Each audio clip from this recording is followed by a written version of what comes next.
नाज़रीन, अवामी न्यूज़ में ख़बरनि जो सिलसिलो जारी है। इन वक़्तु असीं तव्हांखे खिपरो खां ख़बर ॾींदा आहियूं त खिपरो वेझो कसी ॻोठ जे रवासी भागी ॻोठाणनि सां गॾु खिपरो मुरादी रोड ते ॿिले खाते जे मक़ामी अमले ख़िलाफ़ एहतजाज कयो। हिन हवाले सां वधीक तफ़सील ॿुधाए रहियो अवेस कुंबर पंहिंजी रिपोर्ट में।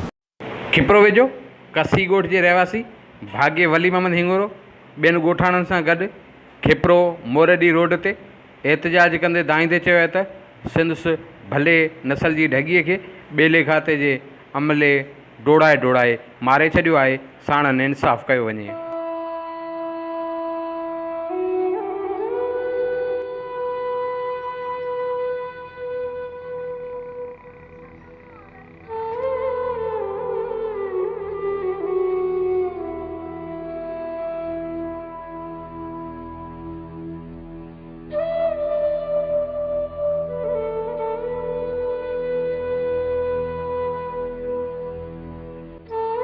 छॾिए बच्चा खीर पींदा बेले वारनि मारे छॾिए डोड़ा लठाणी मारे बेले वारनि मारे छॾिए।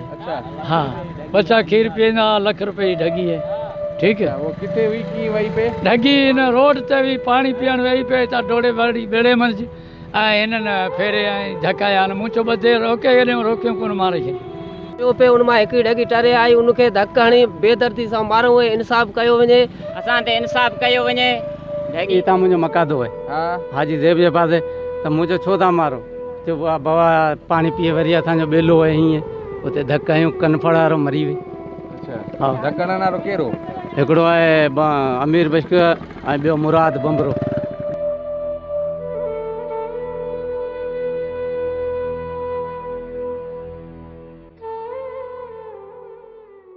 वधीक ख़बरनि ऐं तफ़सील लाइ विज़िट कयो अवामी news Facebook page, YouTube page ऐं अवामी न्यूज़